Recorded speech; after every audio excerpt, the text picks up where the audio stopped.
So I had a look at the Lichess Masters database and saw all the over-the-board win rates by the top chess players over the last 70 years. Naturally, I did the normal thing and decided to make a spreadsheet recording all the best lines for white to play with the goal of finding the statistically best line in history. The database records 2.7 million games of different time controls, so there's no separation between classical and blitz, which is very unfortunate. But the results here still give a general overview of all the chess games at the top level, so the best line in general is still possible to find. At the top level, we see that white has around 8 to 10% increased winning chances versus black. On the first move, only 4 choices are typically played, with 81% of all 2.7 million games beginning with either e4 or d4. Statistically, d4 is slightly better with a 1% increased winning chances for white and 1% decreased chance for black, but this is not really that significant since it's just the first move. Likewise, the Zerker taught with knight f3 is statistically the best of the 4 moves, but it's only played in 10% of master games. So in trying to find the best line for white, you need a combination of increased winning chances with a high likelihood that black will play the line. This is very, very important, since black needs to play a specific line to get themselves into a position where they are statistically less likely to win. Which is partly why these starting percentages here don't matter, since it really just comes down to how black plays. Let me show you. e4 half the time is met with the Sicilian. d4 or knight f3 is half the time met with knight f6. While with the English, there are many different ways it can go. So you want a line that black is likely to play and less likely to win. Going into the most common chess line for masters, the open Sicilian, I really don't see any advantage here for white. No common line from these 3 here go above an 8% advantage, which is the starting percentage from e4. This is very different if black responds with either e5 or e6 instead. e5 almost always goes into the Lopez closed defense, as shown by the percentage of times black has played the next move in the sequence, but e5 itself has a very low percentage chance of occurring. As you can see, the advantage for white is 13%, and by looking at the position, black has lost a lot of their winning chances. If black instead goes into the French defense, the third most common move at 12%, it also has a good advantage for white statistically, but deviates pretty quickly with the different squares for the knight, and then any of black's moves afterwards. I didn't want to delve into any of these lines because e6 is very uncommon historically. So really for an e4 opening by white, you're really only going to have an advantage at the top level if black doesn't play c5 it seems, but that may just be due to low sample size. So moving on to the queen's pawn opening, which is the second most common, often black will respond with knight f6. If black gives up direct control of the center with the king's Indian defense, this has a significant advantage for white historically. But if black plays e6 instead of g6, then it seems the advantage remains that of a normal game with more draws. Likewise, d5 instead of bishop g7, the Grunsfeld defense, also results in more draws at the master level. If black's first move is d5 instead, which is a quarter of all games from d4, then it often leads to a lot of advantageous Queen's Gambit games. All have higher drawing results, but at the cost of black's advantage, not white's. The most common second move here for black is the Slav defense. This historically has been quite good for white, although there is significant deviation after the third move. And if both players keep playing the most common moves, then the drawing chances jump to about 60 or 70%. The Queen's Gambit declined has also been very good for white, but there's a big difference on the third move here. In this position, white either goes knight c3 or knight f3. After knight c3, black either goes into the exchange variation or the semi-Slav. As you can see here, there is a big difference in the advantage. In fact, pawn c6 actually looks to be the best move for black historically. Looking back at the spreadsheet, black's choice is a difference of 15% over 10,000 master games. Yet the advantage is completely flipped if white has the knight on f3 instead. I'm not actually sure the reason for this, since they both have a very similar sample size. Maybe it could be due to the low sample size overall, since all these lines here are not often played by black, despite them being the first or second most common move in the sequence.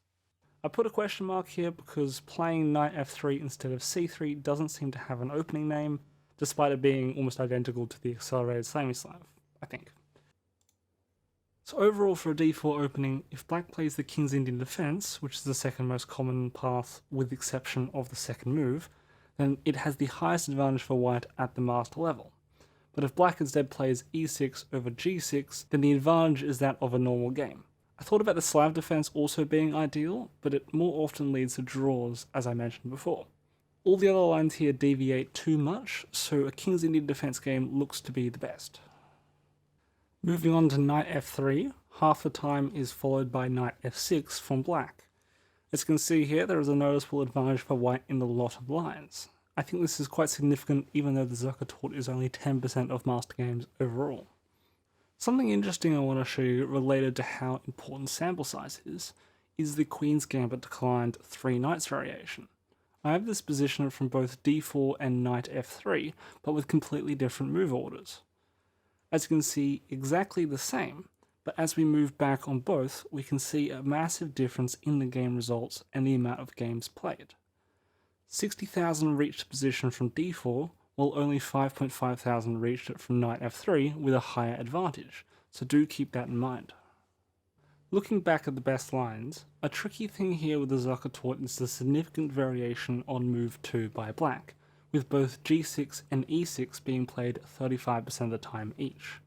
If black goes g6, it most often leads to this variation of the King's Indian defense, again has a noticeable advantage for white. In this, white clearly has a lot more space and direct control over the center. If black instead plays e6, then the most common continuation goes into the Neo-Catalan declined, although black only plays the fourth move bishop e7 50% of the time, so this would have a low sample size. Regardless, both g6 and e6 have a noticeable advantage for white in their most common lines. All of these other lines here deviate slightly too much for an opening that is not very common historically. If white instead goes for g3 rather than c4 on the second move, then the most common continuation doesn't look to have any significant advantage. It seems that the King's Indian attack is not as good for white at the top level compared to the English. If black plays d5 on their first move instead of knight f6, then the most common continuation is the King's Indian attack, but I find the sample size to be too low, at least compared to the other examples just mentioned. The last opening I got here is c4. The tricky thing with this is that it's quite uncommon over the board historically, and black's response is extremely varied. So there is simply no way to know what the best line is, unless of course black plays the King's Indian defense.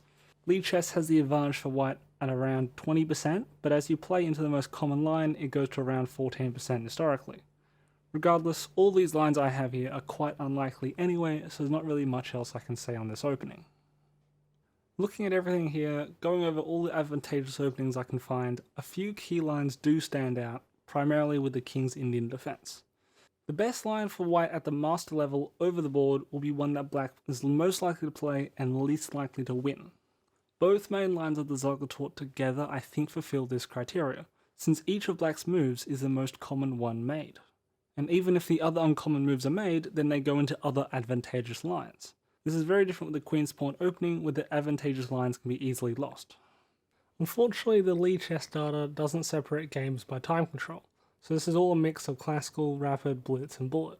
One opening could be mainly favoured in blitz, for example, and that skews results overall if it's almost never played in classical, or vice versa. The data is also not separated by year, so there are likely openings which black used to play in the past, but very rarely nowadays. So while my spreadsheet gives a good historical, generalised overview, I don't know how relevant it is to chess played today. If I could get the lead chess data separated by time control, I could scrap what I got here and make a more accurate version for classical, then probably separate again by time period. I thought about using chess-based instead, but the result column here I think includes both white's win rate and half of the draw rate, but I'm not entirely sure. To find white's advantage in a position, I need the win rates and the draw rate to all be separate, so this column here is really not helpful to me. Anyway, thanks for watching, and I hope you have a good rest of your day.